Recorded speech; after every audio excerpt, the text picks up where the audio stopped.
Hey everybody, Dustin Neely from Church Planning for the Rest of Us, and I want to pick up where I left off yesterday with the question, so how do you make the transition from being bivocational to full-time as a church planter? As I alluded to yesterday, there are some things that will help you move in this direction, but a lot of this, you're going to have to feel it out in the context. But let's begin with some of the things that I think will be reproducible across all contexts.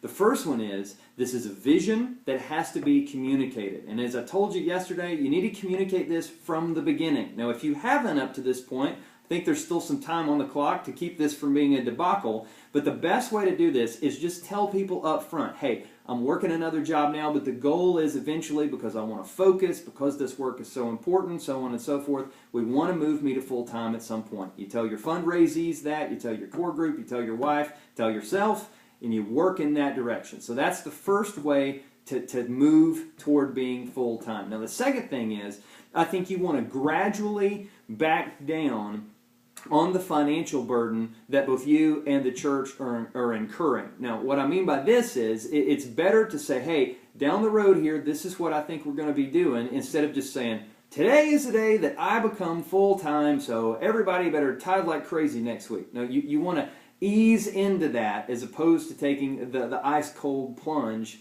with this idea. That'll be better for you, better for your family, better for everyone. Now, as you do that, I would also encourage you to think about that when it comes to your employer as well. Chances are you've had a job where you can probably be hourly to some degree, so what you might want to do is you might want to back down on your hours and just move in this direction instead of just going whole hog on this idea. Now, many of your jobs, it won't be possible, but if you do have a job like that, I would encourage you to do that.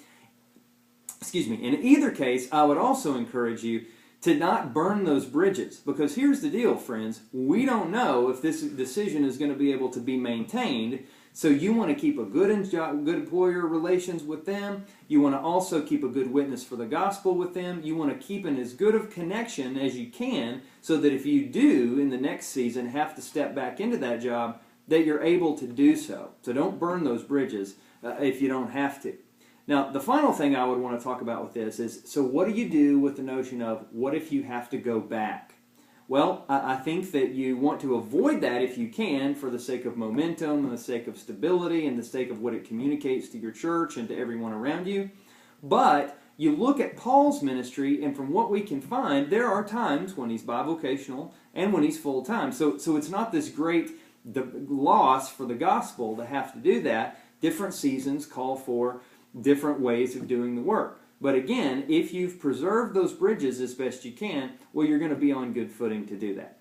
So those are just a few thoughts. Lead with a vision, make your plan, work your plan. You will have to take a step of faith at some point, but be wise in how you do so, and then also preserve as good a relationships as you can. So those are some thoughts, and I'd love to hear yours.